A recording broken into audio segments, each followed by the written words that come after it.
সম্পাদক মণ্ডলীর একটা বিশেষ একটা সফর আমরা দেখেছি প্রধানমন্ত্রীকে কেন্দ্র করে।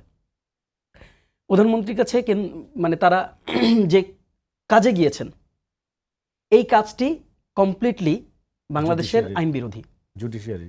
এবং এখন আপনি আমাকে বলতে পারেন, আমাদেরকে অনেকে বলে যে ছোট মুখে বড় কথা বলি আমরা, কিন্তু আপনি দেখেন সারা বাংলাদেশের স্বাধীনতার পূর্ব পর পৃথিবীর বিভিন্ন দেশ, তাদের কনস্টিটিউশন, তাদের বিচার বিভাগ, মানে আপনি যেদিকেই তাকান, মানে এটা বুঝতে হলে না, মানে এটা বুঝতে হলে 8 পাস 10 পাসও করা লাগে না, এটা বেসিক।